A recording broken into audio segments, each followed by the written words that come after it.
Hello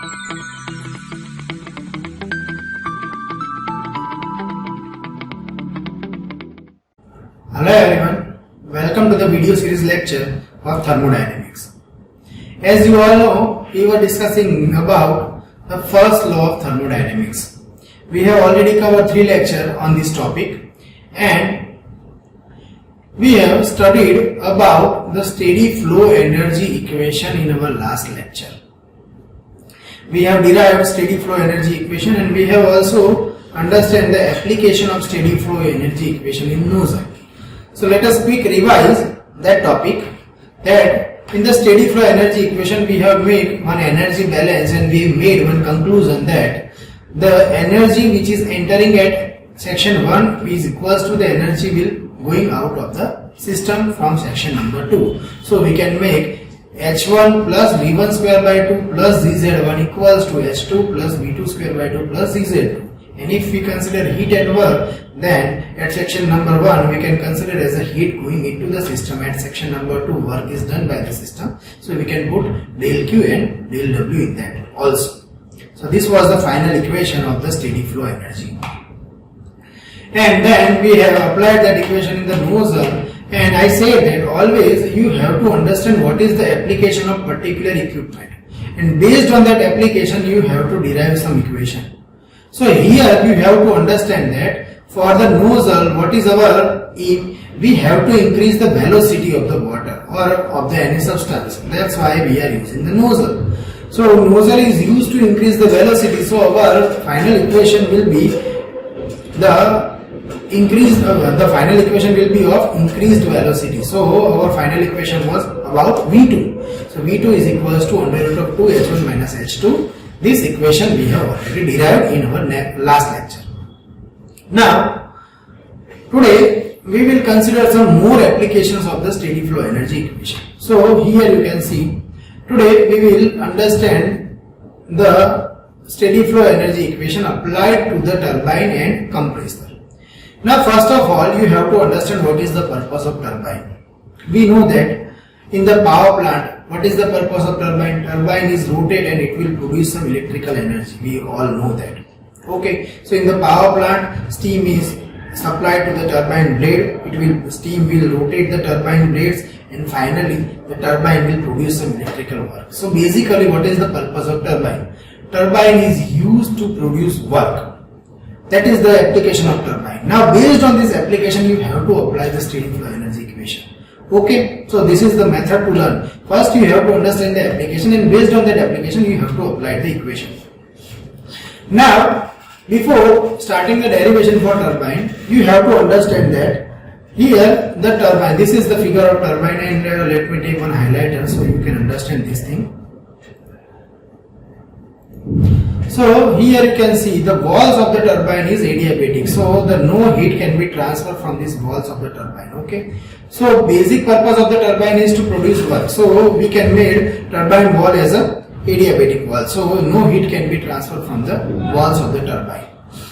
Now the mass flow rate, mass which is going into the turbine, that is M, mass which is going out of the turbine, that is also M, so the flow rate is maintained constant, we can maintain it. Okay, now if we apply the steady flow energy equation for turbine, then we can write here mass is constant. Okay, so mass is constant, that so we can remove mass from both the side. So we can write here H1 plus V1 square by 2 plus ZZ1 plus heat transfer is equals to H2 plus V2 square by 2 plus Z2Z plus W upon M. Now what is the purpose of turbine? Again I am repeating, it is used for the work done. Here you can see. Is there any elevation difference? No, because here the water will be moved in the horizontal direction. So there is no elevation difference. If elevation difference is 0, then we can neglect this potential energy. Hope you get clear idea. Now what is the second thing we can neglect? That is the heat transfer, because here walls are adiabatic, so no heat transfer is possible here. Okay, also there will be very small in the change of velocity, so we can also neglect this kinetic energy also. So finally we can write the equation like this. For turbine, the flow velocities are often small, so we can neglect it.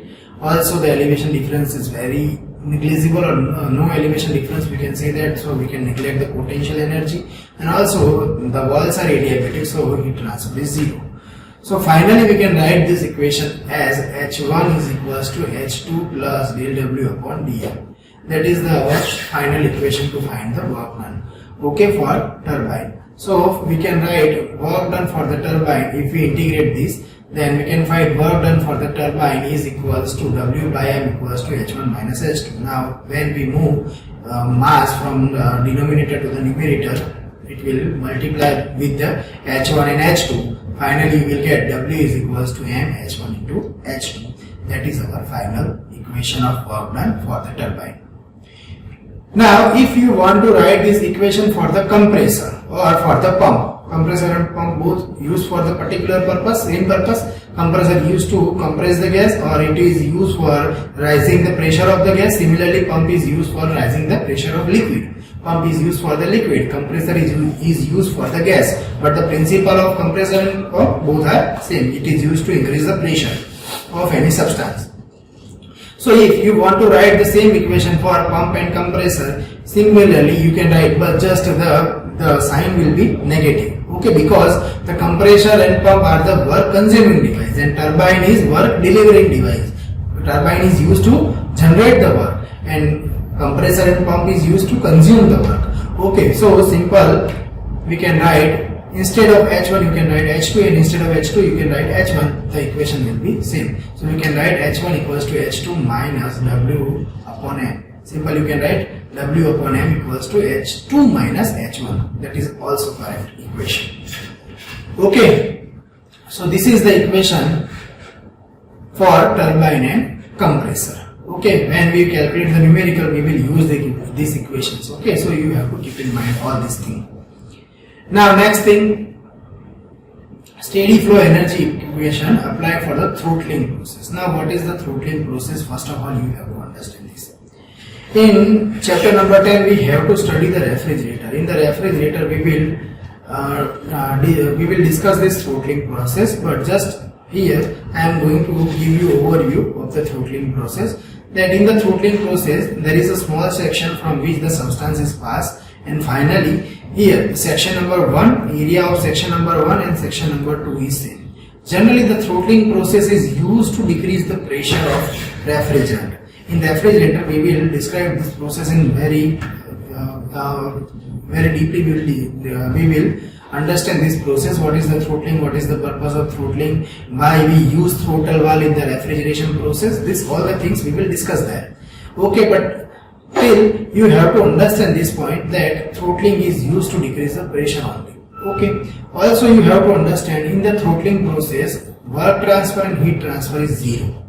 Okay, in the throttling you can also see here at the section number 1, area of section number 1 and area of section number 2 is same. If the area of section number 1 and 2 is same, then always according to the continuity equation, if the area is same, then velocity difference will not occur, because we know that A1 V1 equals to A2 V2. If the area is small, same, then A1 equals to A2, then obviously V1 equals to V2. So velocity will be same for area 1 and area 2. So we can say that here no change in the kinetic energy also.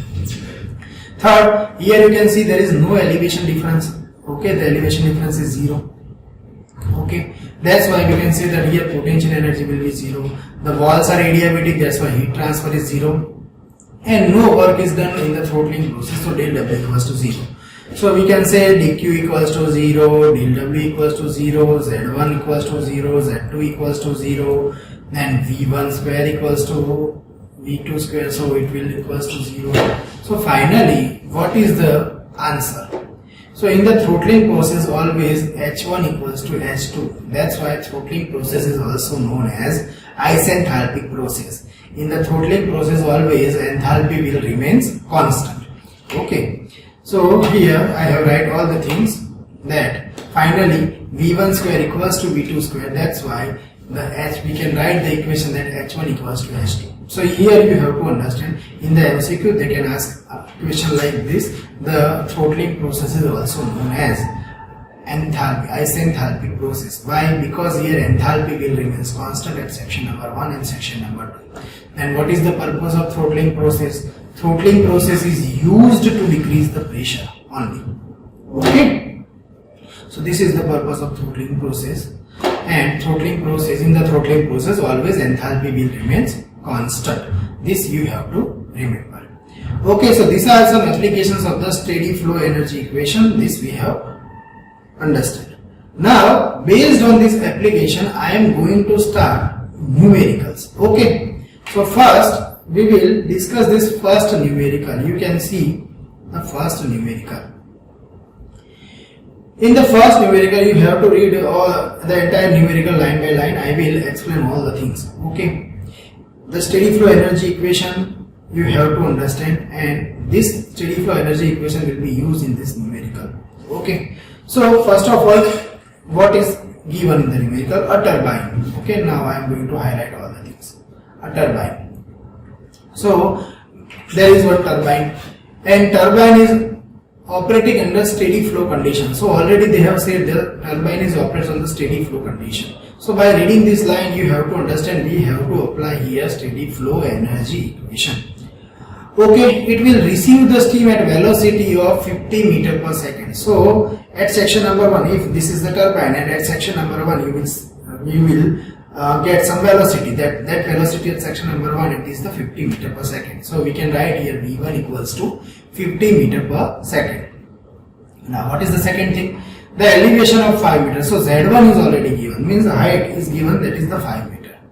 And the specific enthalpy is given, means at section number 1, what is the value of enthalpy? That is given 2700 kilojoule per kilogram. So we can convert it into the joule. So 2.7 into 10 raised to 6 joule per kilogram. Always we will try to solve the numerical in SI unit. Okay. So finally our answer will be correct. So that is the 2.7 multiplied by 10 raised to 6 joule per kilogram. That is the enthalpy.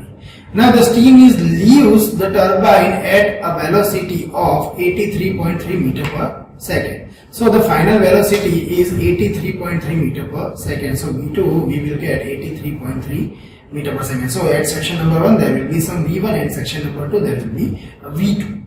Okay, so V2 is 83.3 meter per second. Now heat losses from the turbine to the surrounding, 83 now. The elevation of 1.5 meter means Z2 is also given. So here you have to understand what are the data given.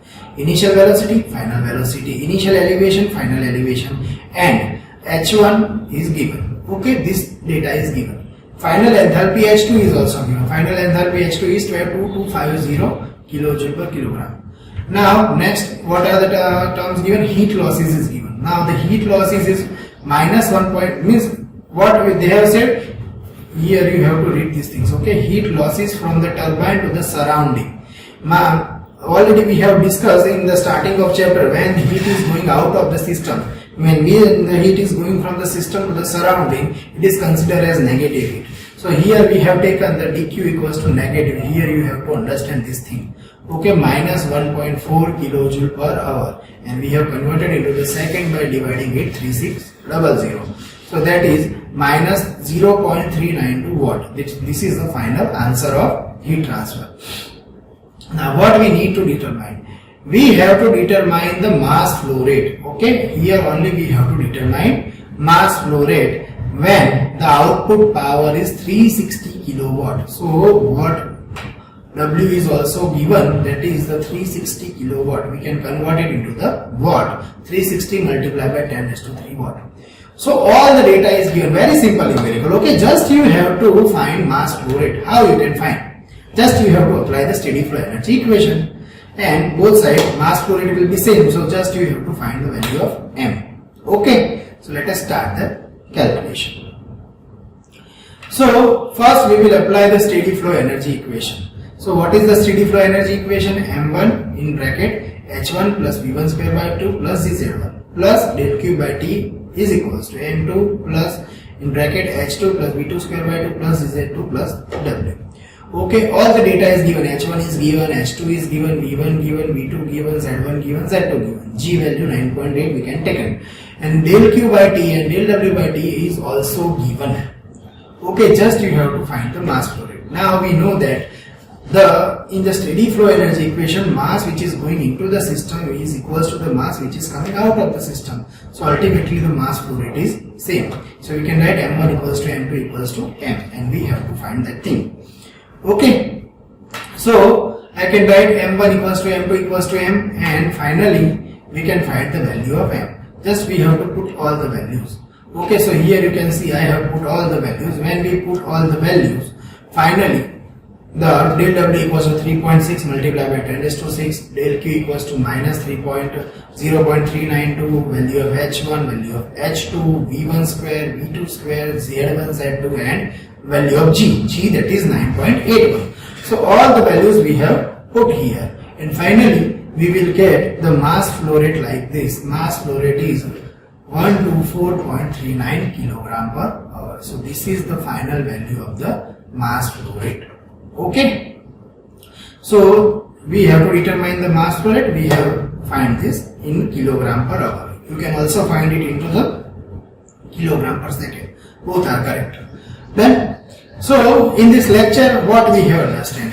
We have understand the two applications, that is the turbine for the compressor, how we can apply steady flow energy equation, what is the throttling process, and based on that application we have to calculate one numerical.